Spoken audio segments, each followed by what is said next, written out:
So a lot of people have, when realizing that I'm in town, have been surprised by that. So I realized it's because I tend to do my videos the way that I think, which is very detail oriented. I will take you in on this leaf and I will talk about the details of the leaf. But I don't do the overview very well. So I'm going to flip this camera around and try and give a little bit more of a quick overview tour today. So let's swing this around.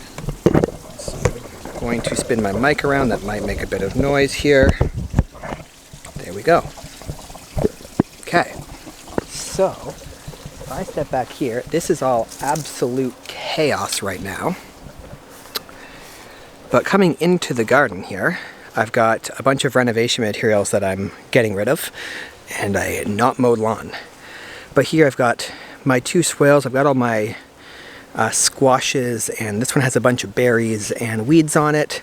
And then that one is primarily asparagus and some berries as well. And then through the trellis is the pond, the bees. This is going to be a full covered trellis at some point.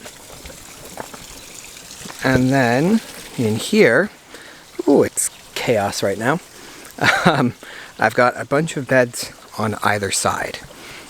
So the first bed, I've got my peas growing up. I need to add some more trellising. This is 4 feet high, and obviously those are substantially higher.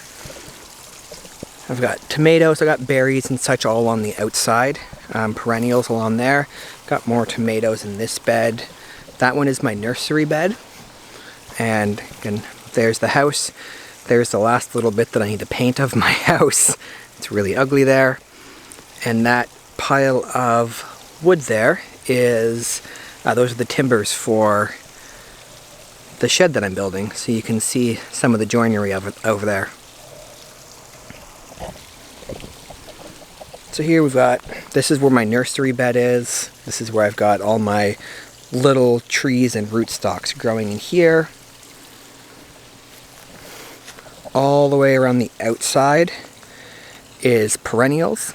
And I've also started filling in this way with perennials as well. So this bed is almost filled now with perennials. So various herbs and berries and my pear tree. And I'm just trying to think how I can show you this a little bit better. I'm going to try coming over this way. So, from near the gate, we have a pear tree here. That big tree is going to be coming down at some point. It's going to fall down on its own if the neighbor doesn't take it down himself. And this one, the neighbor also wants to take down. So once that one comes down, I'll have a lot of light. But I'll have a pear tree here that'll be a nice big kind of 25-foot tall pear tree. In front of it here, I have a dwarf cherry right there. And I've got a bunch of bushes all around it. And then back over there, I've got an apple tree that'll grow a bit smaller than this one. And they're spaced so that their canopies will kind of just touch. I might have to do a bit of pruning later on, but that'll be years in the future. And I've got a plum tree in the corner that will again come close to this and will come close to, I've got 2 elderberries that'll come up in that area from over there.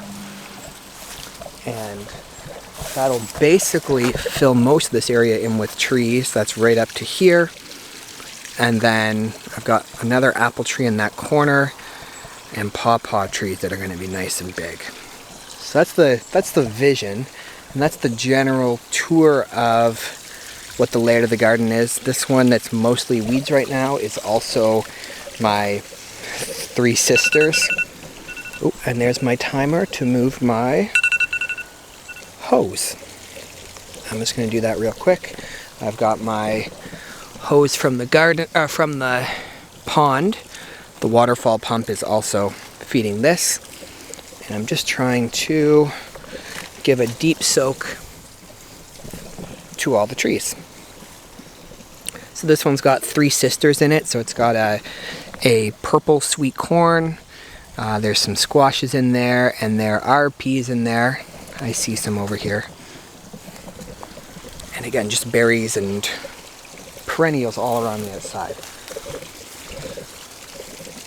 think that's most what we got going on here. I'm going to continue extending the perennials out this way. There are a bunch in there, but they're all being overtaken by the neighbors' non-productive grapes.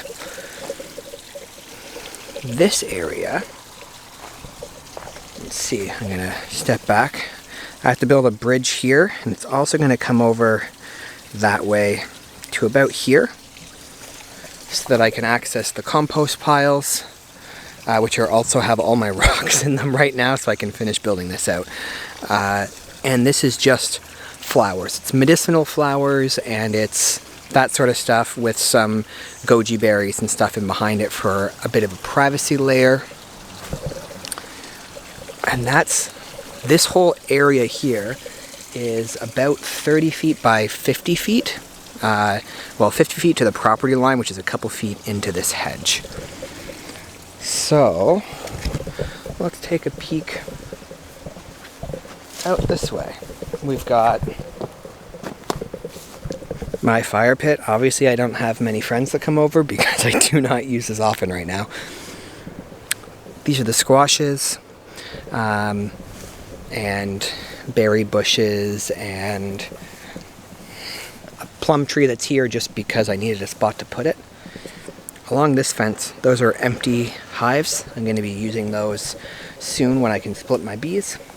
Along this fence, I have my stinging nettle. I need to get harvesting some of that.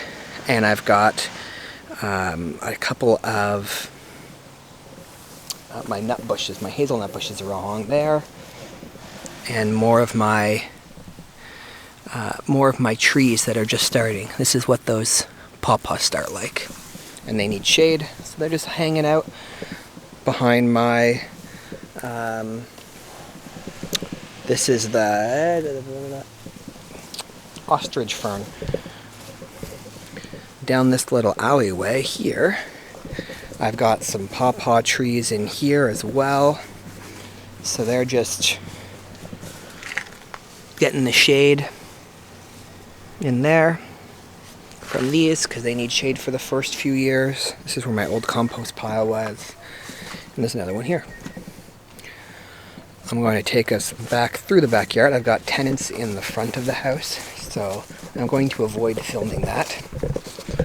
This is another look at the barn that's going up. I need to do a few more bits of joinery, and then I can stand up the walls. This is the chaos that is my yard, because I've just been way too tired.